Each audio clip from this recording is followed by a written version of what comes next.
We come to the last session, and Professor G.C. Tripathi, as we have mentioned in the schedule, I have not mentioned the topic, but basically this is going to be the valedictory address, which he will deliver now before the valedictory function, because this is the academic part which we will finish, and post tea, we will have a short valedictory function. So we'll first finish with the academic part. Professor Tripathi is going to speak on an attempt at editing a post-Vedic accented text which goes back to one single textual tradition. This is his topic, and I'll introduce him to you. But before that, may I welcome you, sir, to our institute. And as a token of our gratitude, I would like to give you this book.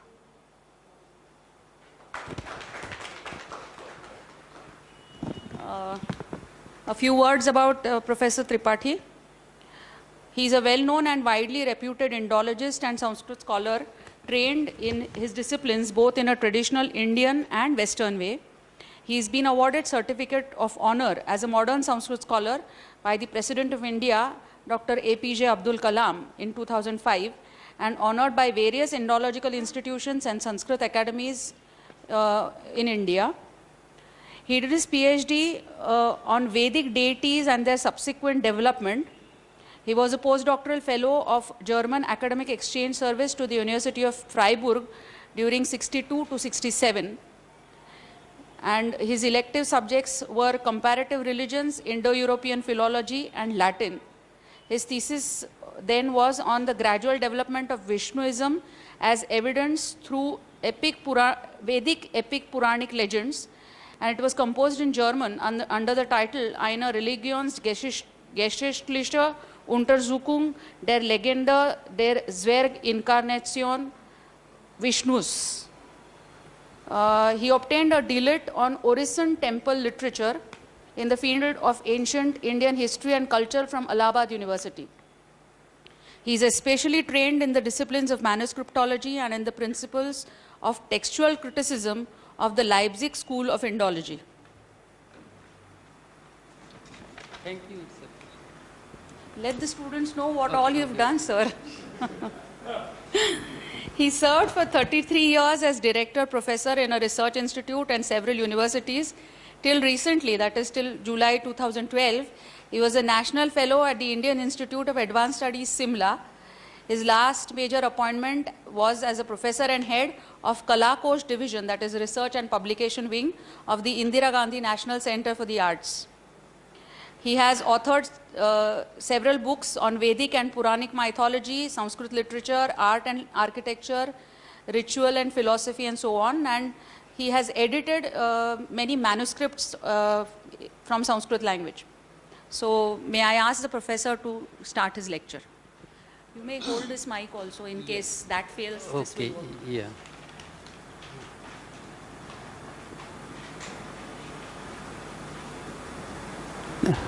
Dikkaladyanavacchinnanantachinmatrumurte Swanubhutyekamanaya Namah Shantaya Tejase.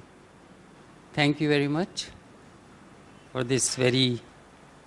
I thought you'll read only a précis of it, but you read out the whole thing. Thank you for this kind invitation also to this wonderful workshop where I have had the occasion and shall also continue to have the occasion of listening to such great scholars. My subject, as has been communicated to you, is related to the problem of editing a post-Vedic, late Vedic text. I edited recently a post-Vedic work called Suparnadhyaya. Suparnadhyaya is not so well known in India, but it is generally well known to the Indologists in West, because it was edited, or at least edited, I think cannot say edited, because there can't be really an edition of this work, since all the manuscripts of Suparnadhyaya, they go back to one single source. One it may be whatever archetype you can say, but not archetype perhaps. But anyway, there is just one school, one tradition, and so all these 6, 7, 8 manuscripts that we have today, they go back to one single source, and all of them, they show the same same problems. That is the same mistakes and a few scribal mistakes taking apart. The text is more or less the same. And the problem is now a text which is a late Vedic text, an accented text, it's an accented text. How to edit it? Can we work changes in this text? Because a Vedic text is always a sacrosanct text, and nobody is supposed to make any fundamental changes or any changes in a Vedic text. In fact, this is a Vadato Vyaghat in itself to claim to have edited or trying to edit a Vedic text, because Vedic text has been composed by or seen by, realized or visualized by Vedic Rishi.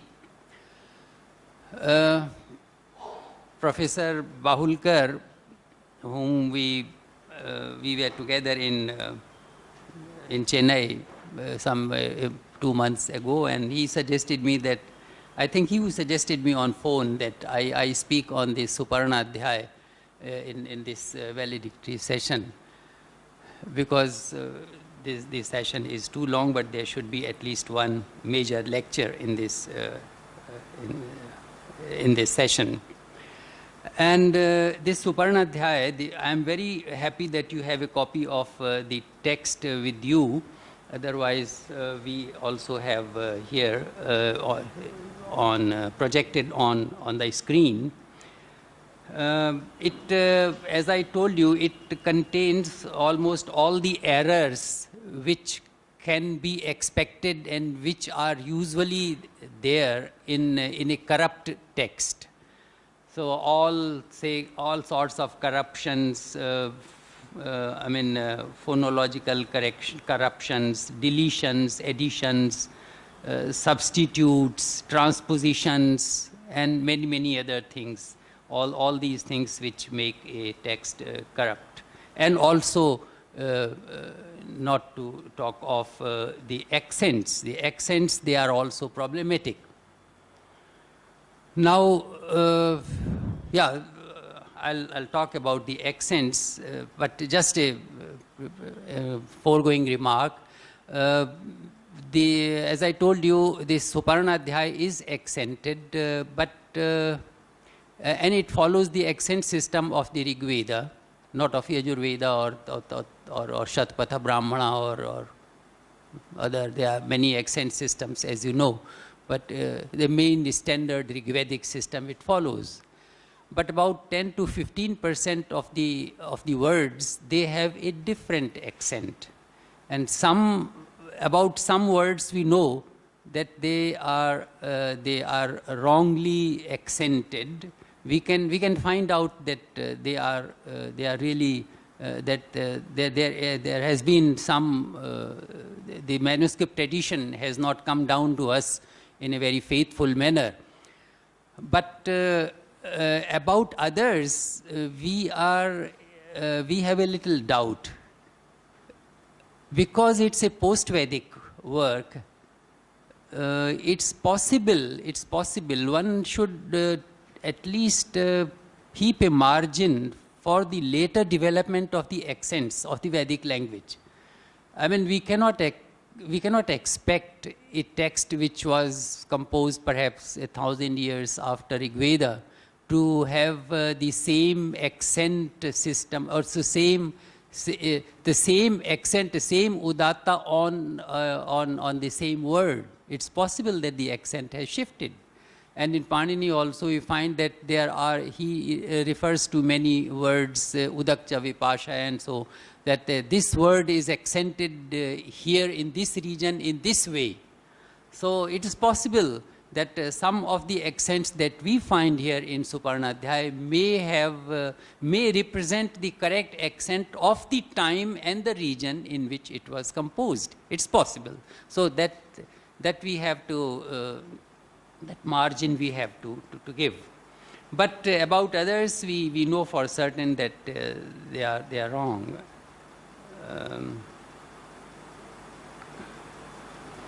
So it's a very long text. I give you, you know, I think this is story of bringing of Soma. This is connected with the story of bringing Soma or Amrita. Soma is totally identical with Amrita, ambrosia, nectar, whatever. Indra has got Soma or Amrita or nectar in his heaven, in the highest of the heaven, where he has concealed, has protected it. It's under great security. He has kept it.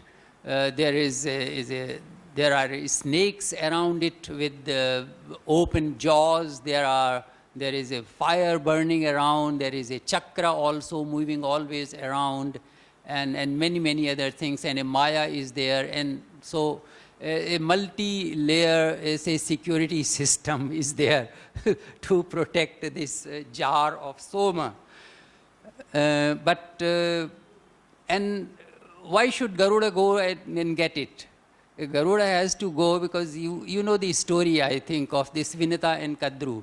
Vinata and Kadru story, it is quite well known in the Purana, Srimad Bhagavata Purana, it is there. Vinata and Kadru, they are the two wives of Kashyap. 13 wives are there, and these two wives are there. And Vinata is, what is Vinita and what is Kadru? It is explained in the Taittiriya Samhita itself. Kadru is this earth, and Vinata is heaven. So Vinata, as the very name says, Vinata, it is bent down, curved.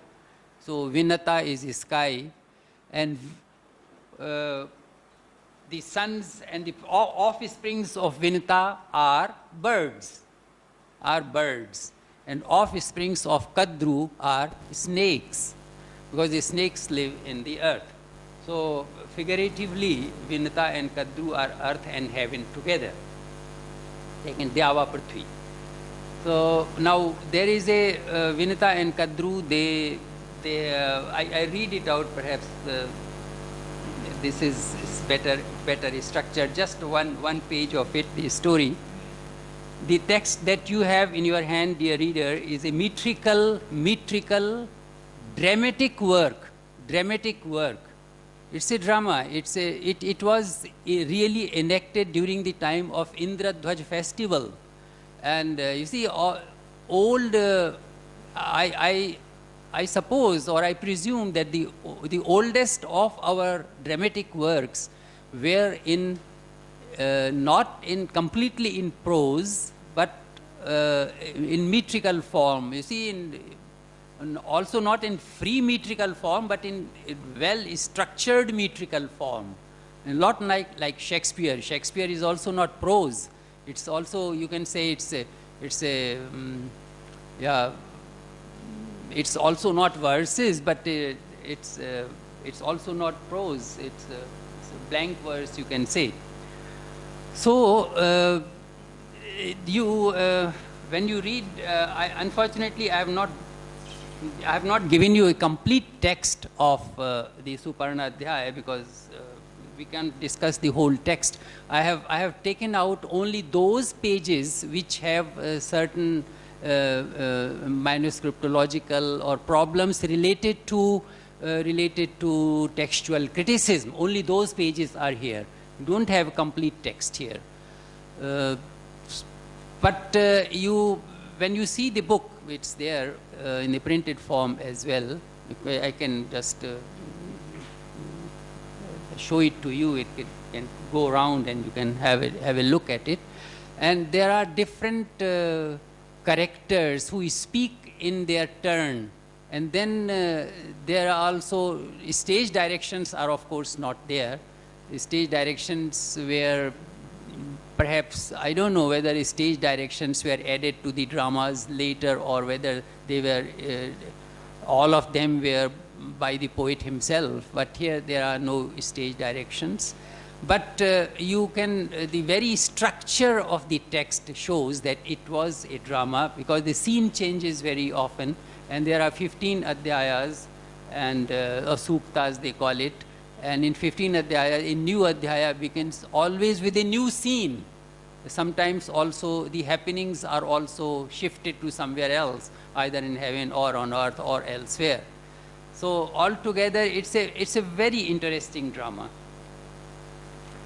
So it's a metrical dramatic work composed in the post-Vedic period, the oldest in India of this genre, possibly even in the entire world.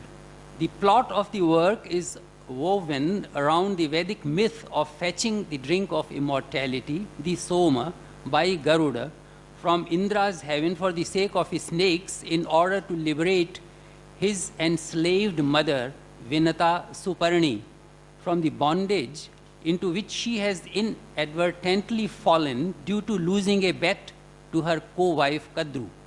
Both of these, along with 11 others, are wives of Prajapati Kashyap, who is also a rishi. Kadru is the mother of snakes and Vinata of the birds. Vinata lays 3 eggs, out of first emerges Vidyut, lightning. This is the daughter, the first daughter of Vinata. From the second, Arun, the legless charioteer of sun god. And from the third, finally, the mighty Garuda, with the inherent energy of the tapas of the Balkhilyas. Balkhilyas, they want to create someone who can humiliate Indra. So they create Garuda in order to humiliate Indra because Indra has humiliated them once. When he observes his mother serving Kadru as a slave girl performing the function of an ancilla, he asks his mother the reason, and upon being told it, wants to know the means of redemption. Snakes put the condition of fetching Soma for release of Vinata. Thereupon, after strengthening himself with proper food, Garuda flies to heaven, receives the blessings of Brihaspati underway, and reaches the spot where Indra has hidden his Soma under unusual heavy surveillance and protection. He kills the guards, conquers the gods, defies Indra's thunderbolt, and successfully robs the Soma. However, at the end, Indra and Garud reconcile with each other. After showing the vessel of Soma to the snakes, only showing, after showing the vessel of Soma to the snakes, and thus fulfilling the condition of bringing the Soma from heaven, bringing the Soma, that was the condition. It was not the condition that he should give them for drinking. Just bring Soma for us. So he has brought the Soma and shown the jar to them. After fulfilling the condition of bringing the Soma from heaven, Garuda returns it, Amrita, to Indra. Both become friends. Garuda lords Indra and recognizes his authority as the overlord of the world. The story is in fact an elaborately worked out and extended version enriched with new motifs of certain vague references found in the Rig Veda, the Samhita of Black Yajus, and in the Shatpatha Brahmana. In these texts, the myth still has a symbolic character. Various Vedic meters are sent to bring Soma from heaven, but they fail and lose their syllables. Gayatri is then finally dispatched, who assumes the form of a falcon and brings down the Soma. This is Maitrayani Samhita, which is again symbolic of the fact that the majority of the mantras during during the time when Soma is pressed out and made ready for being offered are in the Gayatri meter. Compare the Suktas 1 to 65 of the 9th Mandal of the Rig Veda. In the Vajasaneyi Samhita, however, the sacrificial fire itself is addressed as Suparna and is identified with the meters and the samans. our Garud is later also described in the text as a physical embodiment of the totality of the meters, chandansi, the sacrificial formulae, and melodies, saman. We shall come back to this point. Now, this is my own some remark on this explanation of this myth. The earth, Kadru, revolts against heaven for the callous treatment of its beings. The humans represented by priests are capable of depriving gods of their soma. Gods relent and concede the wishes of humans, but ask humans in return to restore them their soma.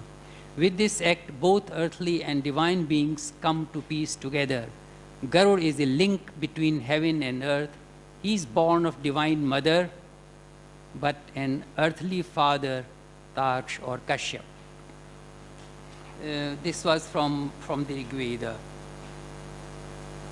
Now, in media res, I request you to please look at the first page. Here, for the first page, there is nothing very important, only that he has, in the beginning, this is Bhashyakar. I have written, this was, I fortunately got a copy of a Bhashya, the only single copy existing in the world, you can say, in Jammu library, this Raghunath Sanskrit library. It is defective, has not all the folia, and now even less folia are there because it was then digitized by IGNCA, and while digitizing, many leaves were broken. So what I got, I fortunately got it much before the IGNCA set out digitizing it. So digitization can also lead to the destruction of manuscripts. So beware of it. Yashchirai Dhanadatta Sangya. This is Bhashya. He has taken it from Padamanjari of Haradatta, so that you can, you just please go to the next page. Dvitiyam, oh.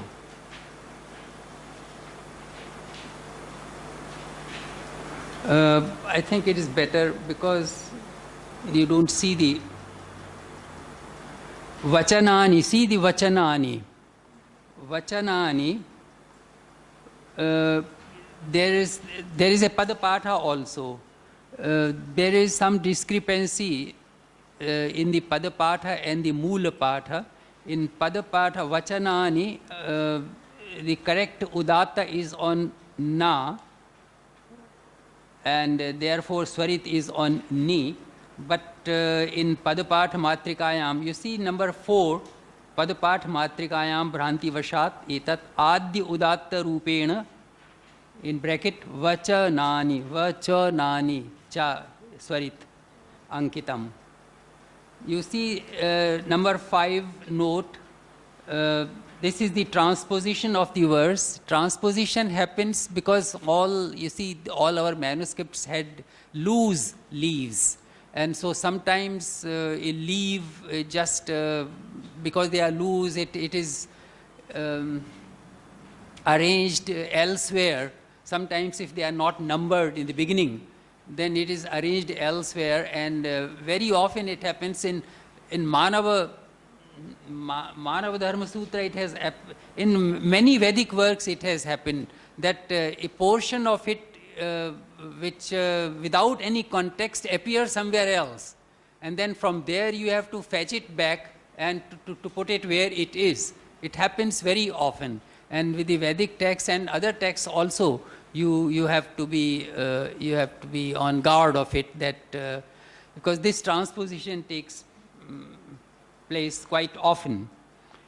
So here I write that this Panchami Rik is Ashtami Rik in the Bhashya. So Bhashya had got another manuscript, though with the same Patha, of course, but he treats this Rich as the 8th one. whereas according to the context, it has to be here where I have placed it. Now, number 6, Kingnu, Kennu, Kathamnu Pashyasi, here Vinata and Kadru. Now, what was the bet? Kadru once said, you see this Uchchaishrava, this horse of Indra, has rubbed its back and tail on a post and or on a tree, and since it is black and white or black, so some of a tuft of the black hair is still hanging down from this post. And but Kadru says, no, how can Uchchaishrava is all white? Just as the elephant of Indra is white, everything which has come out of after Samudra Manthan has to be white or golden as Lakshmi. So Uchchaishrava is white and Airavat is white. So he said, no, Uchchaishrava cannot have black hair. He said, no, you don't know. Uchchaishrava may be white, but he is not altogether white. His tail is black. Then see a discussion or altercation starts between the two, and Kadru says, okay, we shall go and just watch for ourselves whether it's black or white, and you know what happens then later, that Kadru sends some of her snake's sons, and they hang there, some hair is there, or they hang on that tree, on that post, and then Kadru says, you see, now this is the black hair which is just tossing around, tossing left and right. So you have lost your bet, and the bet was that whosoever loses the bet has to become a dasi of the other. So now you become a dasi of mine and do whatever I say. So now Anu Didihish, have you seen? Anu Didihish, Dih. This is Dih is to get smudged or smeared. So are your eyes smeared, or ut madena madhyasi, or are you intoxicated? Na balam pashyami, kima pashyasi? I don't see any hair, but what do you see then? Yadi ashva shveto, yadi vakpi Krishna. What do you see?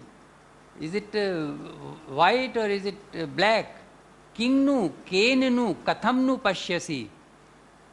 Why are you not seeing? Here this nu, second nu, I think it should be na. Kingnu, kennu. Kennu, nu is an emphatic particle. Kingnu, kennu, katham na pashyasi. Katham na pashyasi. Why can't you see? Can't you see properly? Your eyes are smudged, or have you taken some wine, or what's the matter? It's so black. Why don't you see? So then 7th, you can see this Vaji. We have a variant reading Dasi, where Vaji is, of course, the correct reading. Vahami tva Vaji said, okay, if you don't see here, we go together and we see for ourselves exactly where this Vaji is grazing. Vahami tva Vaji charati yatrasau. Who is carrying whom? Of course, Vinata shall be carrying Kadru, because Vinata is the mother of birds. So Vahami tva Vaji charati yatra. So this has been suggested by Vinata herself. So come to the next page, 3.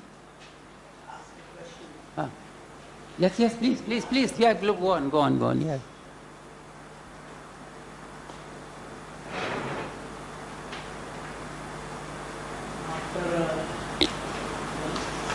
After this verse number 4, we have verse number 5. But in the hymn,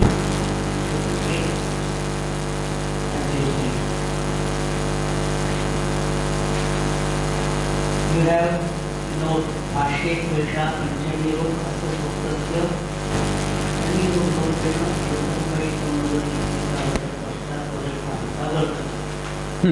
In Bhashya, in the Bhashya.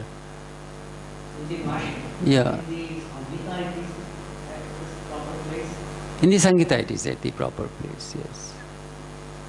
But then what is the reason of changing the order? Bhashya, I don't know why Bhashyakar has taken it. No, it is a Jaya Swamin. Jaya Swamini. Jaya Swami Kritam Bhasham. He lived in some matha. We don't know much about him. It's not Sayana. It's not our Sayana.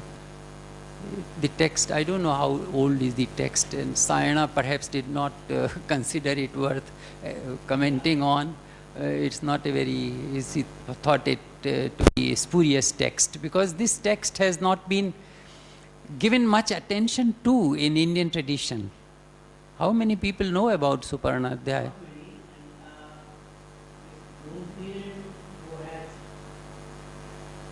Elimar Grube in 1875, for his doctorate thesis, he edited this text.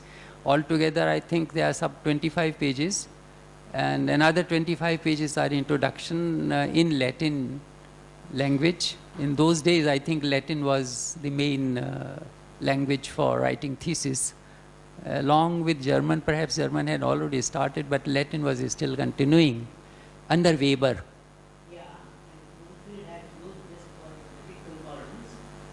Yes, he has used it.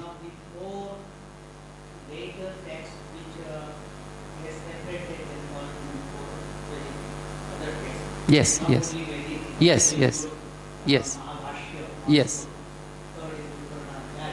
Right.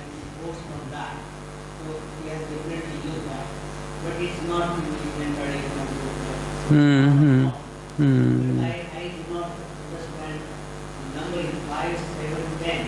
No, this is my, the numbering is, numbering should not confuse you. Numbering is, because I just pick out only those verses which are, which have some textual problems. This not, I have not edited it. It is, what should I say? It's just a pick and choose. It's just a small, for the purpose of this particular lecture only. And then about Yeah. This is the book here. This is your complete text here. you have in Matrukaya, what is the Sani Dasi Padam Prapyate? Obviously, that is not correct. But why could that kind of error? Why could that type of error appear? Is it because of confusion in the script or what? No, it is not. Va and da could be similar. I don't know in which script they could be much similar. Va could be a da. If you don't close it on the right side, it could be confused with da. But ja is difficult to be confused with sa, because they are. I don't think that ja could be. But you see, if you have dasi in your mind, dasi is becoming dasi, the whole thing, the dasi, the theme dasi is going on, then Bahamitva dasi charati yatrasau, this is obviously wrong. And the scholar who edited this, he has made this correction. Scholar who edited Suparnadhyaya, has he made this correction in his text? Let me understand your question. Okay, the matrika that I had, it had dasi. This matrika is from Alwar, and this had dasi, but in the margin some pandit who revised the text or who read the text, he himself had corrected it into vaji. I have not corrected it.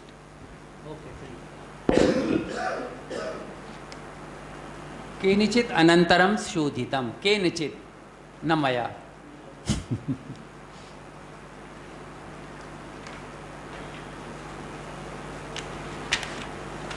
Now ashramat esh balo lambate vrikshasankau kachit enam pashyasi lambamanam. This is a padapat I am giving. Jita me asi samudra sakshat shudra me bhavatvam ashramat. Ashramat. How would you interpret ashramat? Ashramat, I understand, is ashramat till you get tired, till you are totally tired, till up to that is up to the best of your say physical abilities. Ashramat. Now accent, I find this accent is problematic because ashrama may be why do you have two anudattas here? Ashramat. A is a prefix, so it should be it should have udatta, and or if you have a samasa, then shra should have udatta, and so I find if it is joined ashramat, then shra should have the accent, otherwise a should have the accent. In no case ma. Arishtaneme, very small mistake. Adarshasya putras tvam arishtaneme.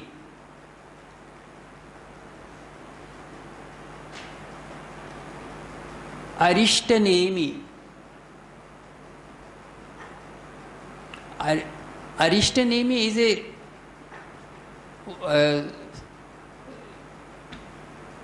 there is some confusion between Tarksha, Garud and Arishtanemi. Swastinas Tarksho Arishtanemi. Swastino Brahaspatir Dadhatu, you all this. If you Arishtaneme, I find that Arishtaneme, Tarkshasya Putras Tvam Arishtaneme. Arishta, if you are a son of Tarksha, it should be Tarksha in any case, because Tarksha is the gotra of Kashyap. Trikshu is cheetah, is leopard, and Tarksha, Tarkshasya putras tvam arishtaneme. Arishtaneme is a sambodhan, it's vocative. But vocative is justified only if there is no accent in it, because vocative can be accented only in the beginning. So Tarkshasya putras tvam arishtaneme, why should arishtaneme a should have an udatta? So I think that it should be arishtanemeh, should be shashti. Tarkshas, it goes well with Tarksha. Tarkshasya putras tvam arishtanemeh. Dvijendra, this that's going to be a little too much. Dvijendra, about Dvijendra, this is, they are Dvij Indra, sometimes it is Dvij and Indra, it is bifurcated into Dvij and Indra in one padapatha, in another padapatha is not. It is it's considered as a samasa. Here he. In Rigvedic Padapatha, they show this kind of differentiation with avagraha. Are you differentiating it? This is also one of the method of showing it. Yeah, in Ashwalayan Samhita you have this zero. Okay. The Ashwalayan Samhita that we have printed, we got the manuscripts from Alwar and other places also. They have this system, this They make this 0. In Shakalya they have So different. everywhere they are replacing the avagraha by the shunya. Yeah.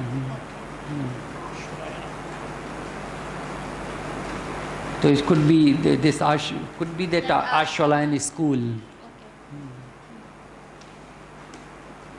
Okay. Ya acharyan yuvato na chakruhu. Now she is weeping. Vinata is weeping because she has to serve as a dasi to Kadru. And now Garud says, yes, these two lines are very interesting. Ya acharyan yuvato na chakruhu. Itham vaite ashru mukhah patanti. Obviously, a corrupt text. Ya acharyan. This acharya could not be correct. Ya acharan. Ya yan acharan. See, the conduct, behavior is achara. So you are, when your mother, you are weeping. This a person like you in this young age, it should not. What problem do you have? You should not do that. You should not behave like this. You should not show yourself like this. Yeah, this acharya has got nothing to do with it. And ya acharyan, yaha acharyan, how could it be correct? Yuvato na chakru. Yuvato should be yuvatyah. It's not. You see this corruption, ya acharan. So I think yan acharan yuvatya. I have not corrected it yet. All these texts that you find above, it has not been corrected because this text is sacrosanct for me.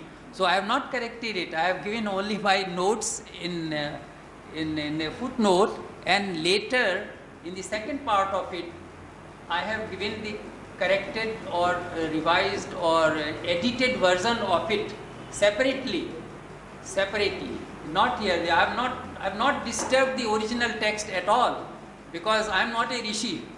Might be some rishi or some minor rishi has composed this text with all these accent marks, so I cannot put my own accent marks on this text. So I have left it as it is, and I have given only these notes, and on the basis of these notes, footnotes, I have corrected the text, edited the text in a second part of this book, which is also appended to this book, in the second section, the second half of this book, and I have translated only my own version, and not this version, but my own version, and also given very extensive notes of then come another those notes in English, why I chose, why I amend the text in that way. I don't claim that the Suparnadhyaya has been finally edited now, because many scholars of great repute have tried their hands at it, but it is still a very hard nut to crack. And maybe, but we are a step further, and somebody from you might do it a better job later. And so, ऊर्ध्वोर्ध्वमारुह्य यदर्थतत्त्वं धीः पश्यति श्रान्तिमवेदयन्ति ध्रुवं तदाद्यैः परिकल्पितानां विवेकसोपानपरम्पराणाम्. Abhinav Gupta. So step by step we go ahead, go higher and higher. Ashru mukhah patanti, what does it make? Doesn't make any sense. Itham te ashru mukhah patanti. Ashru mukhah cannot be anything. So it should be, I think I have amended it already. Ashru mukta, I have suggested ashru mukta. You know this simile, tears in form of, pearls in form of tears. Ashru mukta. Mukta is so favorite of Sanskrit poets. It is much more favorite of them as more than diamond. Then page 4, Tikshna Suparna Baudha Marichya. Why Suparna? Suparna is the name of this mother. Suparna and Suparna. It's very confusing. Tikshna Suparna Baudha Marichya. Now what happens?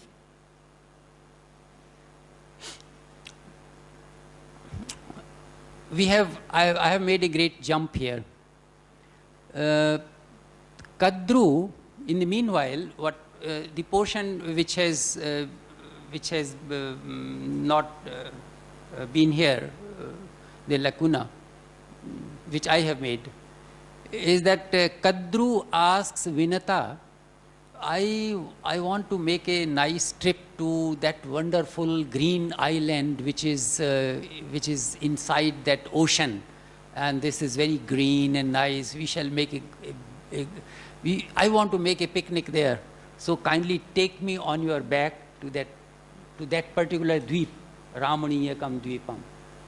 And so Kadru, when Vinata has to obey, so Vinata takes all Kadru that, earth is heavy, you see, earth is heavier than heaven anyway.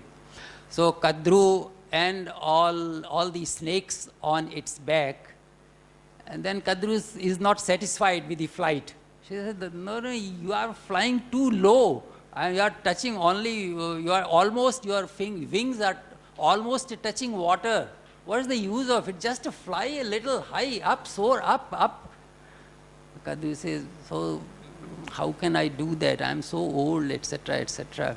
Then they come back, and Kadru says, no, I was not satisfied with the flight. You couldn't take me to that island, that wonderful island where I wanted to go. Send your son, that Garud, because he is young and he is capable of flying and high, etc., etc. So now comes Garud. He takes Kadru as well as the snakes on his or its back and soars high and high, high and high, high and high. And then almost up to the sun. And then the snakes are worried because they feel it very hot. It's very hot to them. And snakes, as you know, biologically, they are cold-blooded animals. They don't like summer, they don't like winter. So they say, Tikshna Suparna Baudha Marichya Suryasya Tanah Pradahanti Bhogan. Our hoods are burning, they are being singed. So, Namaha Patangaya, no, we do Namaskar to the sun. We don't want to go right up to the sun. Thank you very much. And just Gachha Nivarta Sadhu. Yatra Mata Aditi Tatra Gachha. Go where your mother is there. So, okay, we are satisfied. But Garud is Garud. He is very naughty. And so he flies still higher. He's still higher. Then they say, we would jump off. What are you doing? So Garud ignores. Then they all jump off. They jump down, get themselves injured, of course, obviously. And then when Kadru sees it, then he says, Idam na sadhu yadidam suparni sutan mamaitan avahat sadhasthe. It was not nice of you. Idam na sadhu yadidam suparni sutan mamainan avahat sadhaste vicheshtamanan. They were convulsing with pain, with heat. Vicheshtamanan urgan asaktan javena suryam pratidahyamanan. Asaktan, I have appended it into ashaktan. They had given almost, they were so feeble, they were without any energy. They were de-energized. So sakta is not correct here. It should be ashakta. Vicheshtamanan urgan ashaktan javena suryam pratidahyamanan. And then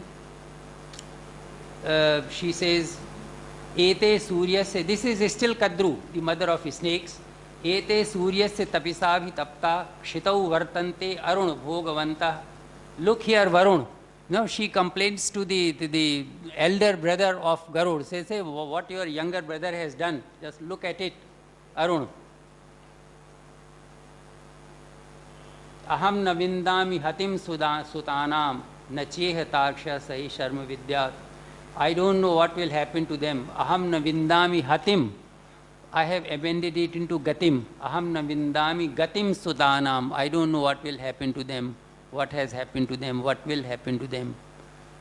Hati is of course, totally, it doesn't give any sense at all. Hati means mrityu, as you know. Why ga has been confused or for ha, I don't know, because both are so different in Brahmi and later Nagari also. She says that Nacheh Tarkshah, the Kashyap is also not here, must be doing some tapasya somewhere. Sahi Sharma Vidyat, he might be knowing what to do here. But Hati, Padpat also has Yati. Padpat is equally bad, you see. So in 16, below, in my footnote, you have Gatim, I have this, these are all my suggestions. Samas ta te parjanni girvi santu abas samas te ta samas ta parjanni girvi santi. Apah, with apah they have this masculine samas te parjannis girvi santu apah. Could not be correct because apah is striling bahuvachan. Upadugdha padim, this shlok or verse 4, mrla etu sthalamichamana upadugdha padim gam duhantu mrla etu. Mrla is not a no animal. Mrla etu. Mrla means soft, yeah, and yeah, for Shiva also, this is one of the adjectives of Shiva. Mrida, mridani, mrla. Mrla etu sthalamichamana. Mrla is, it must be noun because it's connected with verb. Mrla etu sthalamichamana. So that I replace it with mriga. That ekodakam param apar. Now it is raining, no? Ekodakam param aparamastu mandukika vadatu sarvaratram upadugdhapadim gam duhantu. Now mandukika vadatu and ekodakam param aparamastu, everything would be completely inundated, earth, and there should be a lot of grass so that the cows start giving more milk. Mriga etu sthalamichamana, and mrigas and these deer, they should be looking for a dry spot to sit and to take rest. Should I, is it not too much taxing? Can I do it completely? I leave one or two. I think some, you know at least what the problem of the text.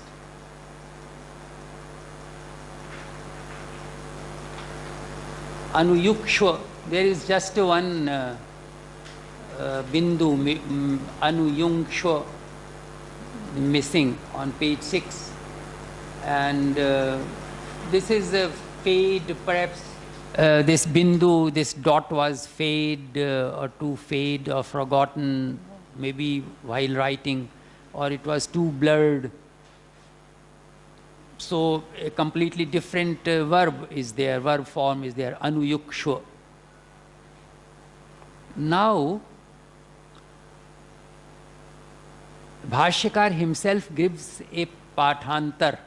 It's very nice. He must have seen more manuscripts, more than one. Bahun samaharte vibhinna deshyan. You know that shlok, famous shlok? Pathan vinishchitya japa. Vinishchitya chapatham agryam pracham guruna manusrityava, etc. So he must have seen, I think every commentator must have seen or used to see more than one manuscript. When he says that there is a variant on Yogshva, why doesn't they make a decision? What is Anuyukshva? It's grammatically not correct. It's grammatically not correct. Yeah. So I don't know how reliable commentary is. It just follows one manuscript and comments on that. When he finds that there is on the Yoksha, there is a variant, why doesn't he accept it? No, he doesn't find any. Huh? Does says he? that No. Bhaskara's अच्छा स्थानद्वय भाष्यकारस्तु स्थानद्वय अनुयुंक्ष इत्येव अंगीकुरुते. Okay. then if the commentator accepts it, ये commentator accepts it and explains it also like that, but in the pada part and the sanghita part, they have they miss this dot. what is Samhita part and what is Pada part? And This is the sanghita part of it. should we have so much reverence for this Padapataka as we have in the case of Sayana or the Padapataka of Veda? Because anyway, these manuscripts they appear to be incorrect or rather faulty, corrupt manuscript, and Padapataka is also following the same text. Yes. But then it is difficult to explain that. In that case, when commentator accept it, why don't you ignore the part and retain the meaning, replace that meaning, following the Bhashyaka? I have replaced the reading in the text, in my text, in the text. Yeah, I've taken the correct one. I have not followed the manuscript. I have followed the Bhashyakar. क्षीणो धातुर्न जवो ममास्ति. This is उत्तरार्धर्चा आरंभे पाठांतरम यकृत क्षीणो न जवो ममास्ति. क्षीणो धातु is in place of dhatu. He says यकृत क्षीणो न जवो ममास्ति. यकृत क्षीणः, I don't know, yakrt, who is grammarian here? Yakrt, is it masculine or is it neuter gender? क्यों बसंत जी? यकृत neuter gender नपुंसक लिंग है ना? हैं? और ये जो है वो इरेगुलर इसकी वो है, इसकी षष्ठी का रूप होता है यक्नः. Because it is yakan. Hmm. The alternate word is yakan for yakut. And that's why we have yakna. Hmm. Then it is, Yeah. it is frequently used in the Vedic text. Yes. Right. Yakan is a synonym for yakut. Yakrate. Yakne. So, Kalijam Prabhudya Aharashyam.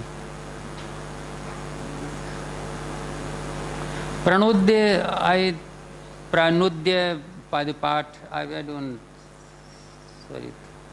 Pranudya Aharishami, there is some swarit is by mistake, it's not. So I go further. Data and Dhata.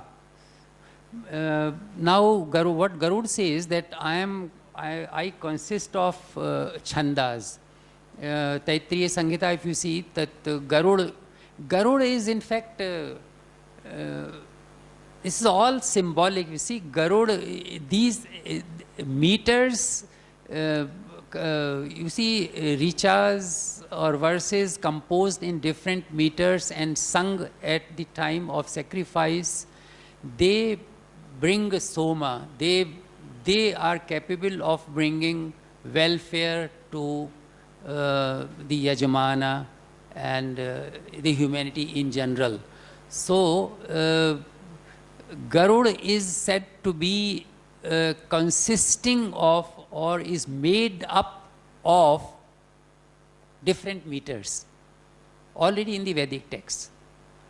So now Garud says about himself, Chandansi Vaismo Vinate Suparni Yajñam Yani Vitatam Dharayanti Asakrit Vai Yajñamahe Purastat Mano Data Nidame Mavamanstha Nidameva Manstha Mano Ma Avamanstha Hamari, don't ignore us. Avamanstha, avamanana. Ma no data. There is no data. This is, in fact, it should be dhata, Brahma. Brahma is the first primordial yajnakarta. So ma no dhata ni dadhe dame I read as dadhe. Ma we were assigned, we were placed, or we were assigned the duty of, we were employed for what?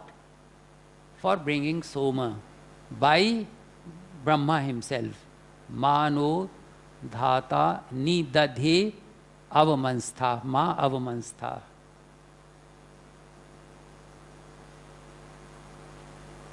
Megha ivava bhasate. You have Meghev also given it. There is a lot of double sandhi here, as in the Puranas also. So in spoken Sanskrit, this double sandhi seems to have been quite common. Here it is Megha ivava bhasate, but Meghev, Megha iva Meghe ivava bhasate. It's also part which is Pathami. Path, the root path, I am not aware of. Have you seen this root path? Pathati, pathata, pathanti, for going on way.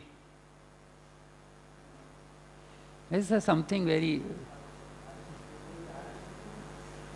Bhakshayitva mahanaga ghoshavan namapatmi mahadanta megha ivav bhasate tate adadat sah sakhen dhata tau bhakshayitvat pathami devalokam. Pathami devalokam.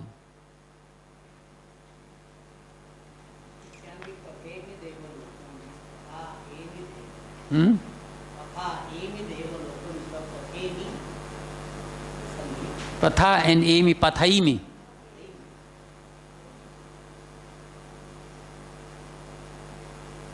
But pathasi also there sometime later.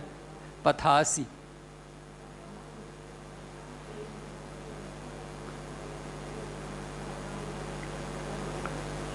Vriksham no bhu yadi vetha kanchit yatradhiruhyadma adma ruchyamba bhaksham. Adma. Adma is it a correct form? Adma. It should be vidhiling. Adam, Adani, Adav, Adam. Adma is okay. As we have Data, instead of Dhata, maybe there is a confusion between Mahaprana and Yeah. I wanted to say that. There's sometimes if you dictate I edited one Katak Raj Vanshavali, which was dictated by an Andhra Pandit to a person in Odisha. And all Mahapranas are wrong. They say Dha, in place of Dha you have Ta, and you have for all Ta, Tha, Dadha, Na. They are all wrong. You have, that's why if you go to Chennai and in front of temple, that prasadam is written in 4 different forms. It is prasadam, prasatham, prasadam and prasadham. All 4 are correct.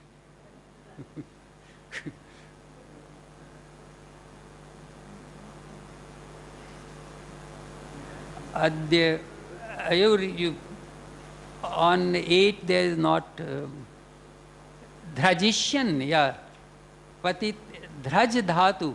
This is something, you see, find only in the Rig Veda. It's not so bad, you see, it's not so late. Dhraj. Dhraj means to glide. It's a very beautiful verb, root, Dhraj. Just as these birds, they glide. They don't fly, they glide. When they are gliding, this is Dhraj. But, 6, verse 6, Agrahisham pramudito mahantau adhvanametam pataitat dhrajishyan. I shall be traversing this way very easily, gliding back. Dhrajishyan, Adya. This Adma I replace with Adya. Because the Adma does not give any meaning. Can I just ask, these verses here, where did they come from? Are they the authors? Which verse? All of them. The author, original author. Yes, yes. He's writing in a Vedic style. He's adding accents Yes, in yes. the style of the Veda, of the Rig Veda. Yes, very true. Yes. Okay, so he's constructing Vedic verse. Yes, the Vedic verse. This is Trishtup. All this is mainly Trishtup. Yeah, but I mean, he's not deriving the verse from the Veda. He's making up the verse. No, it's not deriving anything from the Veda. It's using a Rigvedic meter, and it's using the vocabulary of Vedas plus also of later Sanskrit. So it's a halfway between classical Sanskrit and Vedic Sanskrit. So he's imitating the Veda, in other words. Yeah, well, you can say that. Imitating, or perhaps the Vedic tradition was still alive at that time when it was composed. Later, but not the true pristine Vedic tradition. Later Vedic tradition, just as you can say this hybrid Sanskrit or Pali or whatever. But it is, as far, when you edit it, it's grammatically not very bad. No, but what I'm saying is that it's not Vedic. They're not deriving from Rig Veda verse. It's verse that's trying to be like Rig Veda. Yes. And the kind of, and what you're correcting it to be, you're correcting it to be Rig Vedic. No, I'm not correcting it to be Rigveda. I'm leaving the language as it is. Only the scribal mistakes and some very obvious minor mistakes which are there in the text, I'm just editing it. Yeah, so you're attributing the mistakes to scribal mistakes. Yes, in the tradition which have arisen due to the faulty tradition of faulty manuscript tradition. But this, you said this comes from one manuscript. There's only one manuscript. Right. So in that one manuscript, There were these mistakes. there were these Mistakes, some were added perhaps in later versions also. And so how did you determine that they're only scribal mistakes? What's the criterion for that? Because these scribal mistakes, first of all, they are grammatically not acceptable, and secondly, they do not fit into the context, and they do not give any particular meaning. Like, for example, if you have data for dhata, now dhata gives a perfect sense, and data in that context does not give any sense at all. Yeah, I understand. But I'm thinking maybe it is the idiosyncrasy of the particular writer that these are the forms he uses. That you can That's my suggestion, Well, rather than attribute everything to scribal. No, okay. But that, you see, this remark can be valid for any manuscript that we want to edit. Whether we want to edit a manuscript, perhaps it was the idiosyncrasy of that particular author. So he wrote in place of dhata, he wrote data, or in place of this, he wrote that. So that there is... Is the glaring example of that. Arishta Neme with vocative apparently and Adyudatta. Yeah. No person who wants to imitate Veda and knows the grammar and accent. Well, that's what I'm saying, is that you're editing it based on the author's ability or desire to imitate the Veda.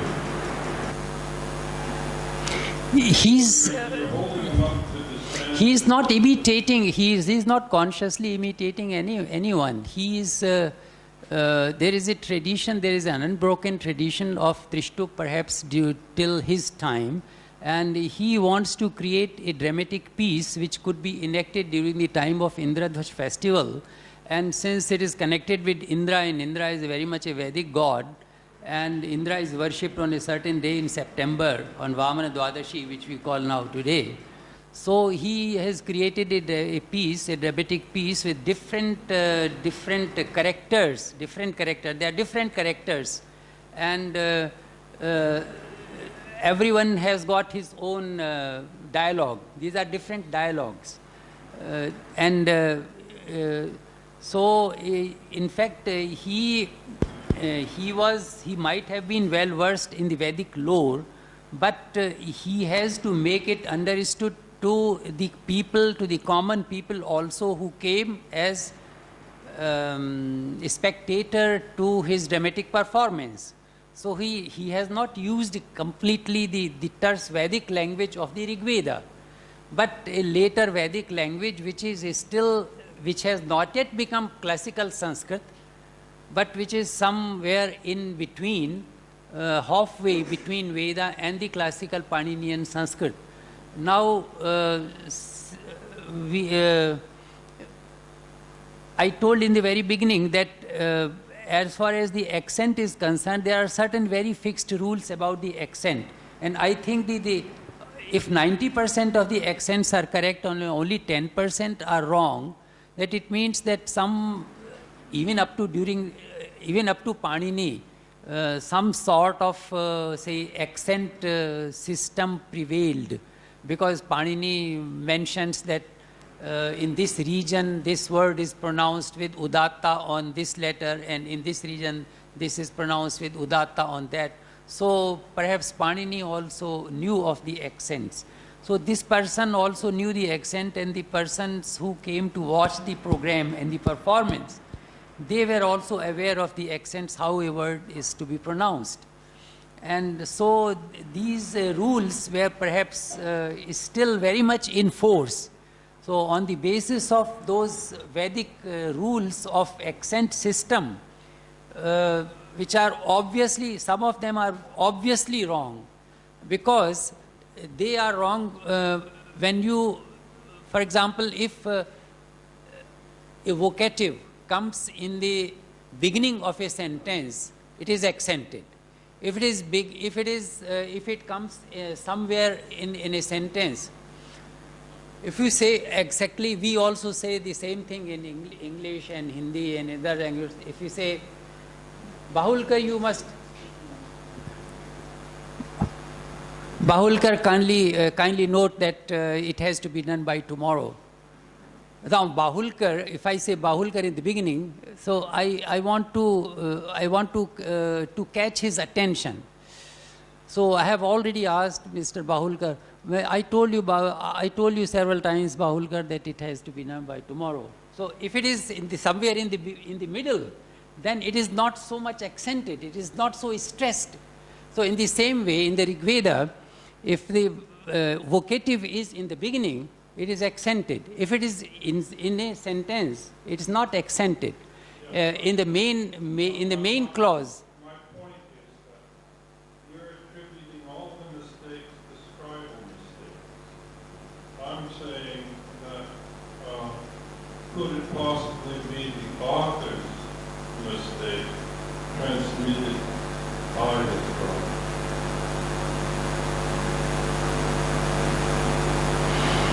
I take it for granted that the author knew sufficient, he had some sufficient command of the language. If he endeavors to write a text like this, which is otherwise 90% all right, and if I point out a mistake and that mistake is already, we find that already rectified elsewhere, twice or thrice, only here it is wrong. So it means that it is a scribal mistake. I'm just trying to understand how you define scribal mistake based on one manuscript and only one manuscript and tradition of writing that is not necessarily going back to the original form of Vedic verses that are found in the Rig Veda, but reconstructing or making new verses based on the same principles. Yeah, I understand. My point that, okay, Yeah, I understand. choose the way you're going to do it. No. Your objection is well. Your point is well taken, sir. I mean, you say what, if I understand you correctly, you mean to say that some of the mistakes may not be just scribal mistakes. We have to ascribe them to the author himself. Maybe author has written it that way. That's your point. That's your point.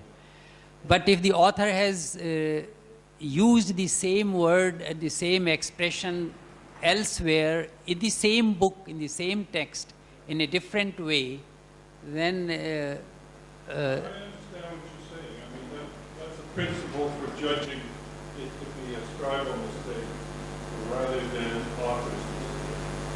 Is that if you find the same word properly in one place and improperly in another place, you would assume that it's not necessarily the author's mistake.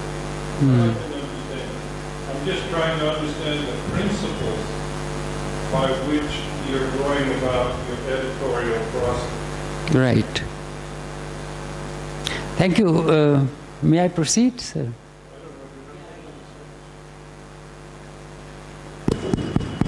You rightly language, which is later Vedic Sanskrit between late Vedic Sanskrit and classical Sanskrit. And we have several examples of this kind. For example, if there are some hymns in the Rig Veda which are called Sutras, which are also composed at a later stage. Right. Some of them, one of the examples could be Sri Sukta, She's which is being recited all over India quite frequently. If you carefully look at it, you find that it is definitely a late language, yes. using also somewhat comparatively modern meters, which are not actually Vedic meters, but modeled after Vedic meters and which are followed in classical system later on. And then the language, if you see, the vocabulary is rather modern. And then there is also a problem of accents. The problem of accents is not only confined, is not confined to these texts. We also find the same in the case of the Atharvaveda. We compare the two same words in the Veda and the Atharvaveda, we find the accent of the Atharvaveda is quite different. Whether we correct it or not, it is very difficult to answer. Mostly, we should not correct it at this point. Yes. And we have rightly done that, we have not tried to dabble with the text, because we have given as it is, and then you have made some suggestions or corrections. Later on, is an attempt of showing what possibly could be in the original. But of course, a decision to find out or to point out the so-called writing mistakes and the mistake of the we never know that the person has made the mistake, but you also pointed out that the same word occurs in the text in a correct form, then you are correct to correct the language.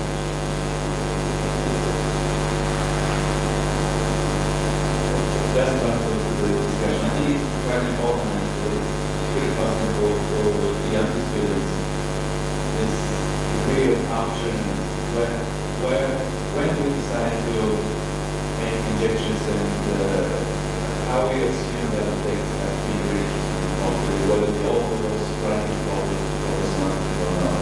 I think that's exactly the role of objection critic. Bajaj mentioned he has an opinion, I think he can justify it.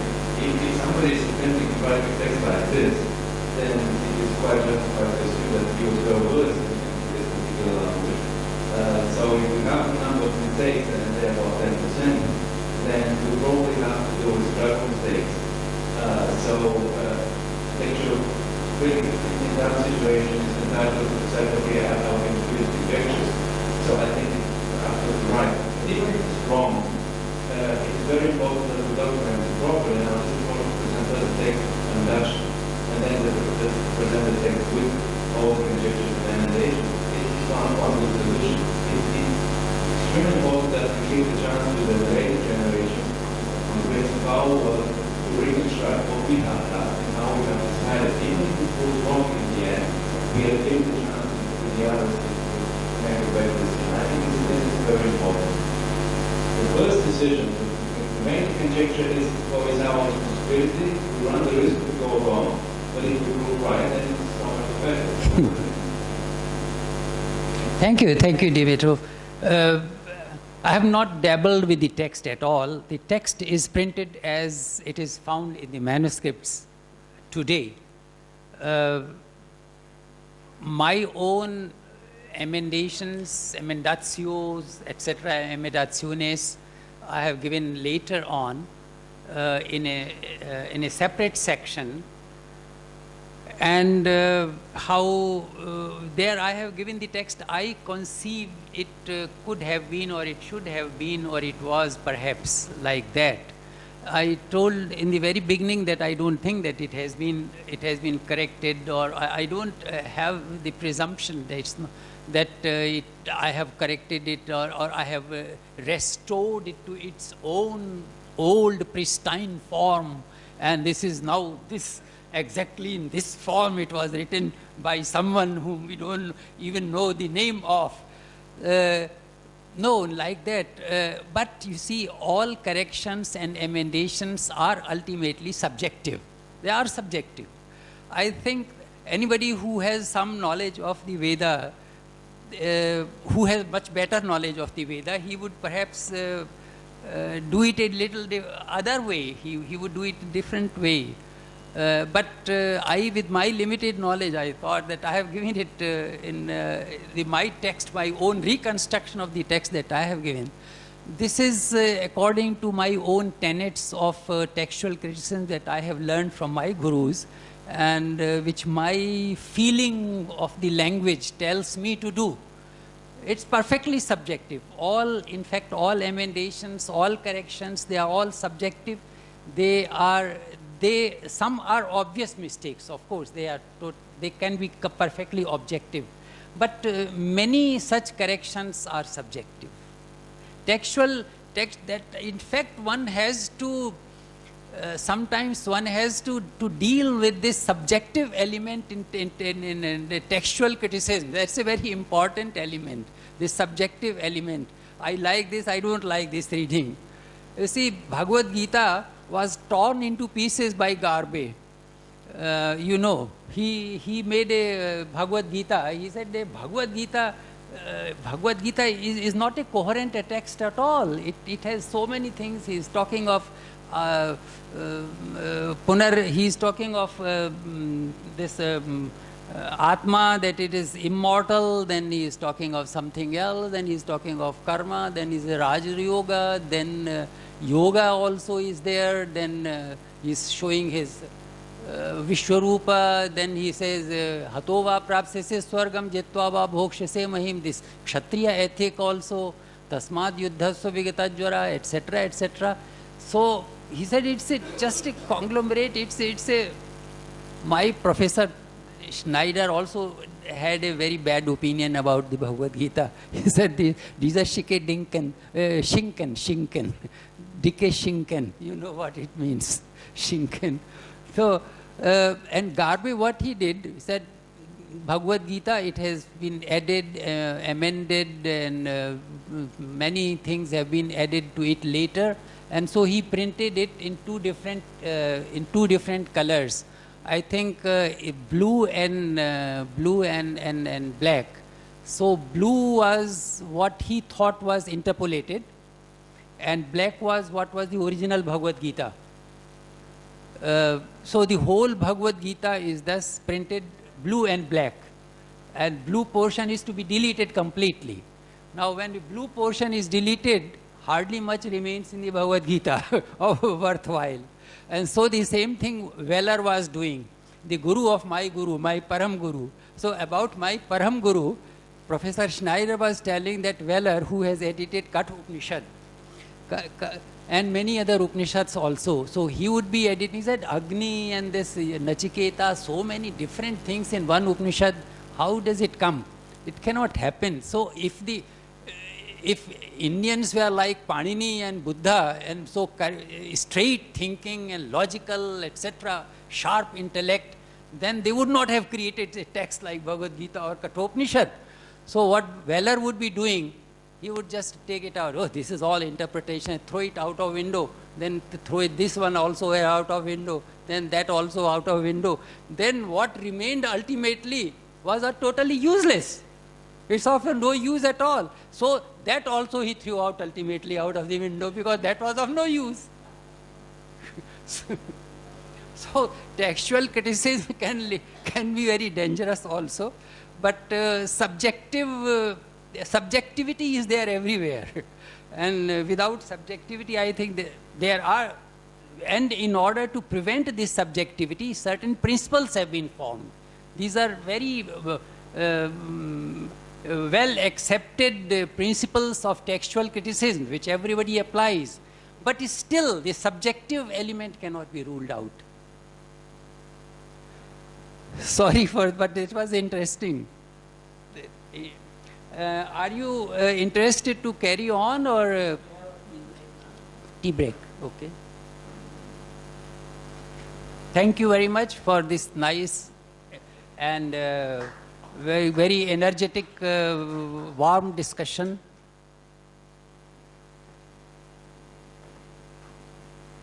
Thank you, Professor Tripathi. Now we will take for a tea, and after that we will gather here again for the valedictory function at 4.